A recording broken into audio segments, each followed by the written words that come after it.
Good evening, everyone. Jay Saki has returned with another review, and I have Elias again with me to review Wake Up Dead Man, a Knives Out mystery, directed by the veritable Rian Johnson.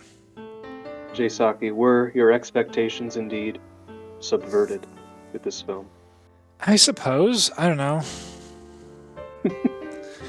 I mean, it's the meme now with Rian Johnson. I was actually pretty impressed. I haven't seen that many Rian Johnson films. This was, I thought, quite solidly written. We can, agree or disagree about the content, but it flowed very nicely for me. Yes, happy to be here. Thank you very much for inviting me on again. Thank you so much. Without further ado, would you like to summarize the film, or should I? I think you should. I'll give it a go. So I watched this movie around New Year's. A friend and I watched it on stream on New Year's Eve, and then we finished it the night after. So I watched it, in chunks, one chunk and another. That can change your viewing experience a little bit. So I wanted to just mention that. But it is about a young Catholic priest, Father Judd, who I guess he's at seminary. He loses his temper, and an important detail throughout the film is that he's a former boxer, and his backstory is that he killed a man in the ring.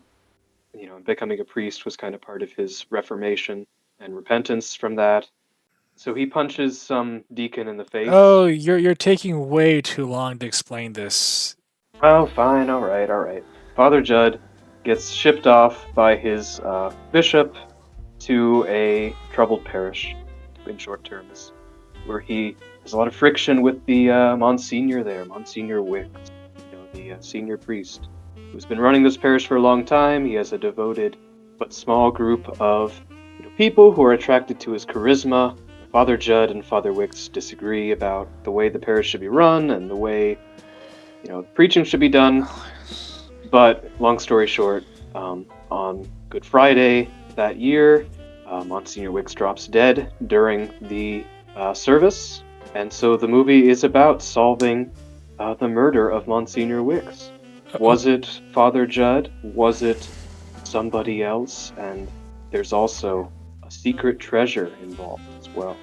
Okay, if I may, if you asked me to summarize this movie, I would say it's another one of these Knives Out murder mystery films. It's the third film in this series. It's about a priest being murdered in a church, and the other priest is being blamed for it. It's a whodunit. How did this priest get murdered when he was alone in this room by himself? And there's a whole bunch of murder suspects who are the congregation in the church. Who did it? Was it the doctor? Was it the whoever? The lady, the groundskeeper? Whatever. There's a list of people. Who done it? Whatever. Okay, sure. That's it.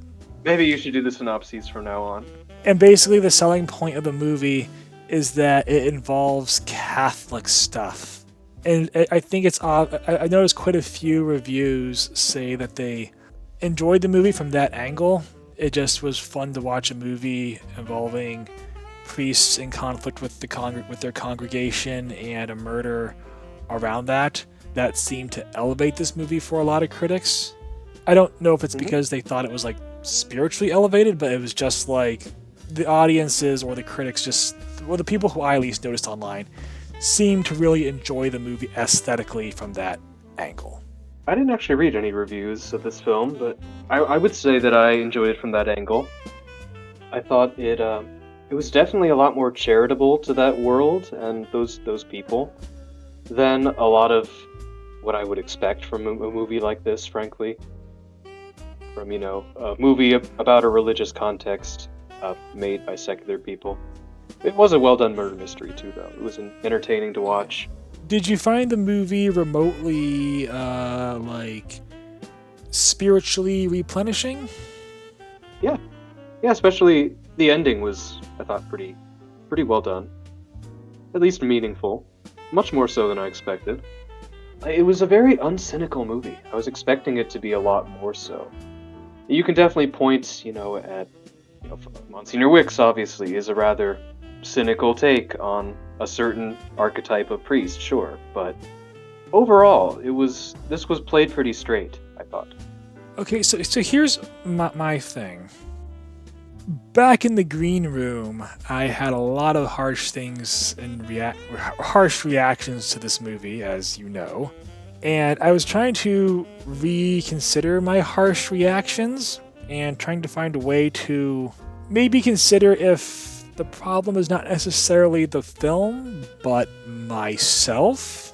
Because it's important to self-reflect, audience. You have to self-reflect sometimes and think to yourself, are you the one who's to blame for your problems? Are you the one who's at fault, or is it the art, Is art so good that it's beyond us, and maybe it's because of our fallen nature, like the nature of the characters in the movie, that we can't possibly comprehend God's perfection and Christ's love? And maybe, Jay Saki, sometimes it's just you. Where was I going with this? Basically, you reconsidered the context a bit. Okay, so I think for me, the problem that this movie poses is the fact that it's about Catholicism, but it's, for me, whereas apparently, as I said, there were critics and audience reviews I saw that seemed to really enjoy this angle of the movie. For me, it was just like so distracting to the point where I just wished that they made the movie about something else altogether. I would disagree slightly with that. I don't think it's about Catholicism. Mostly it's about a parish. And that's what makes it endearing for me. Obviously, it is about Catholicism to a certain extent. Well, basically, here's my point. The trouble I have with movies like this, is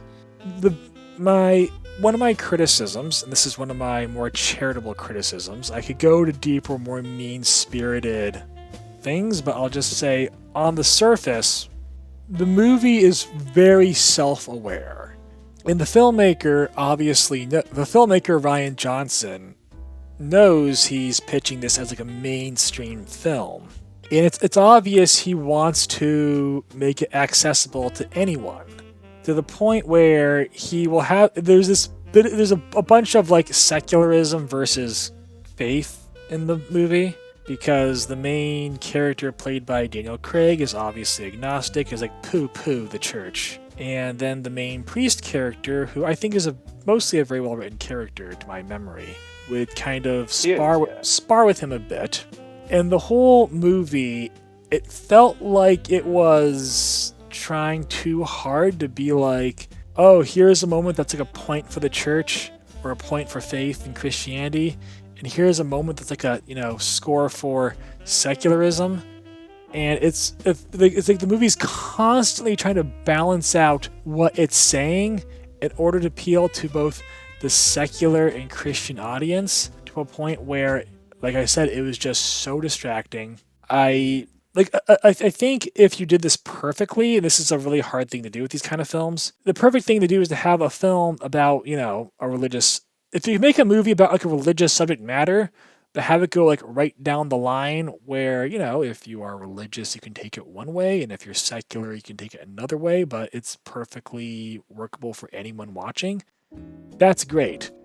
This movie's obviously trying to do that, but it's obviously trying to do that. It's trying so hard to be like, oh, we're cool if you're Catholic. Oh, we're cool if you're secular, though. And, Catholics might have some points to make. And you know what? Secular people might also have some points to make.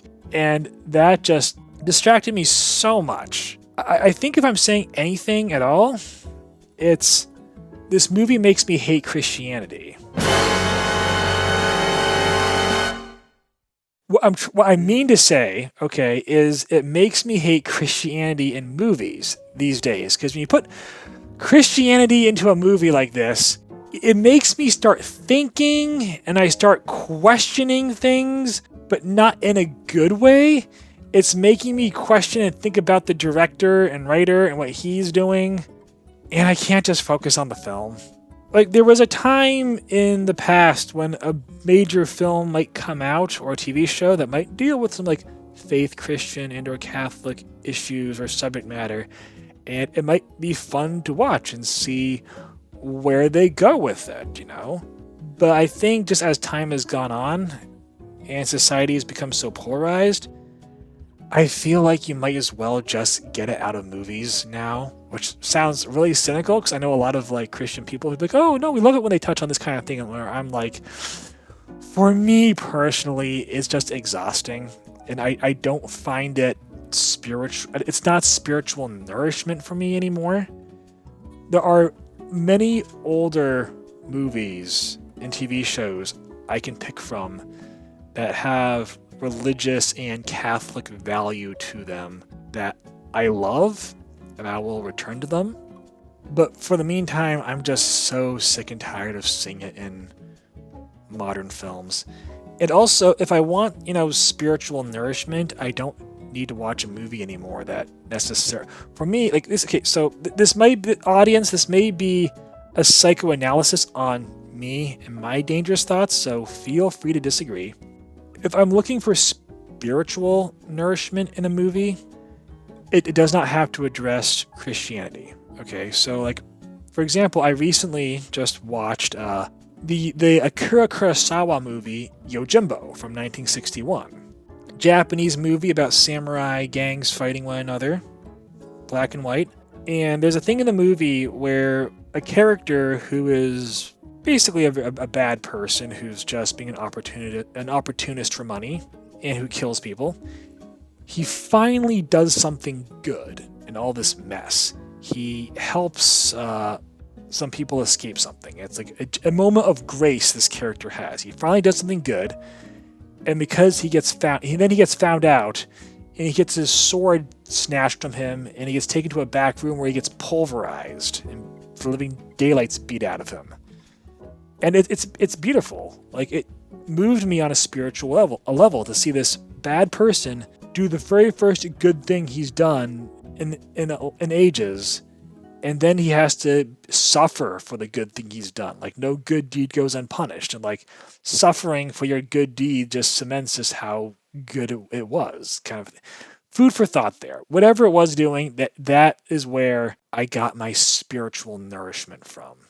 That's all I need, Other than that, Christianity can stay in the churches and out of movies. You give me a lot to respond to there. I'll try to cover. And yes, audience, I am being a little bit hyperbolic to drive home my point. I am being fair. Sarcastic. But when you're go on. You gotta aim high sometimes. Go on. Do you have anything to add to that? Well, I guess starting at the beginning of your monologue there, I mean that in a good way. It was a good monologue. But I totally get that, the kind of postmodern self-aware angle is not for everybody, and it's not done well in every movie for sure. I happened to like it okay in this one, to the point where it wasn't distracting for me. And clearly it was distracting for you, and that's totally fair. I don't blame you at all there.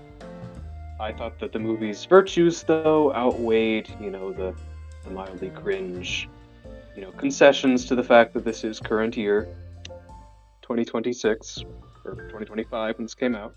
I gather that. It's real. Although, to this movie's credit, one of the things that I noticed while watching it was that the use of cell phones was not distracting, which is one thing that I really, really respect a modern movie for. So many movies do a terrible job at integrating the horrible reality that we all carry around cell phones. That makes telling a good story really annoying. I thought it was done pretty well in this film, overall. So that's a point in its favor. So far as, faith in movies, I don't think I take movies quite as seriously as you do. For better or worse. That's probably true. Not many people take movies as seriously as you do. And again, not saying that's, a good or bad thing. It's just, that's the case. That's all right. I take it on a case-by-case basis if there's faith shown in films. And I'm right there with you, with, faith resonating from an oblique angle. Like with a Kurosawa movie where, virtue is depicted in a different culture, in a different setting. Often that is a much better way for us to reflect on and understand our own culture's struggle and our own struggle with virtue, from an oblique angle, right? That doesn't carry all the baggage that we carry in our own culture, if that makes sense, right? So that's totally fair. However, I thought this movie did pretty well at depicting a fairly realistic parish, and a little bit exaggerated, but Knives Out, the series. I've only seen the first one, but I get the impression Knives Out is something of a live-action cartoon, and it's going to be a little bit exaggerated, a little bit silly. It was a good balance, I thought, of serious and exaggerated. Monsignor Wicks is a little bit exaggerated as a character, as are most of his parishioners, but it's a murder mystery, and murder mystery characters are always a little exaggerated. I thought that was charming rather than annoying. I can definitely see it being taken the other way, though. I do think there was a very pleasant execution to the movie. So if I were to remove my distracted mind, I think the movie was generally probably a very enjoyable film. So like if you're looking for something that's going to keep your attention and not bore you, then I think this will at the very least work to that degree. The characters were were weirdly cartoonish, but it seemed to be part of the style. It is, I think, yeah. But it is, to Rian Johnson's credit, it's well paced, it's pretty well written. You might have had problems with the writing, which is fine. I thought it was more or less okay. There were some cringe, Reddit Chungus type lines. You know what I mean. Uh-huh. For sure. And for some people, that sticks out like a sore thumb more than others. For me personally, I was able to overlook it because I enjoyed the overall film. I can see that being a stickling point, though. I think it was for you. I think I had a couple more thoughts on it.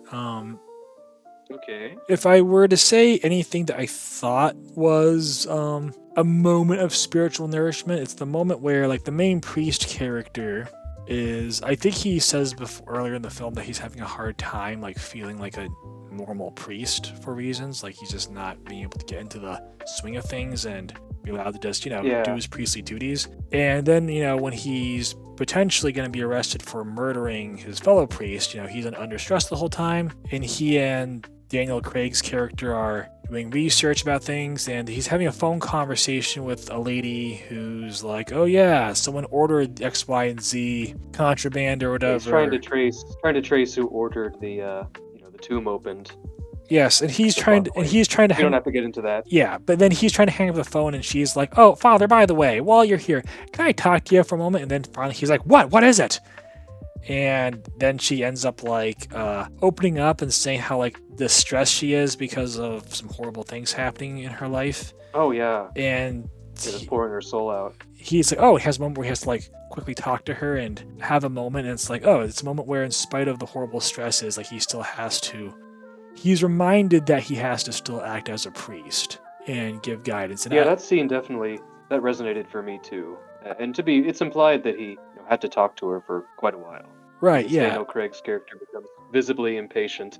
Yes, I'd never seen a moment like that put the film in that way. So, good job, movie, on that one little beautiful scene. That was a good scene. We can agree on that. Also, I was also moved, to be fair, by the ending, but that requires some spoilers. But spoiler-free version, the murderer, the star of the whodunit, the person who did the thing, has a final confession, basically, with the priest character, and I thought that was quite moving. I don't even remember. I remember there was a confession. I don't remember if it was moving or not. I think because I was reacting with such hostility towards this film while watching it, that I think I was looking at something else during that final moment. So, oops. Yeah, the final moment, I think, ties together all of the conflicts of the film quite well, specifically for that character. There's the temptation over, whether to grab the money and run, which is what the Monsignor was going to do, and was what other characters wanted to do and were going to do. And I thought the ending tied that all up really nicely. Well, one last thing I wanted to tied up the character arc. One last thing I wanted to get into, just to clear up amongst my tangents, because we're talking about this subject matter, we probably won't talk about it again for a very long time. One thing I could pick apart with this film, which I'm not going to do, are inaccuracies within the Catholic Church. I know a lot of Catholics who, when watching these kind of movies, would watch and say, like, that's not what the inside of a Catholic church looks like, or that's not the right proper vestments for this occasion, or that's not the right way you say that prayer.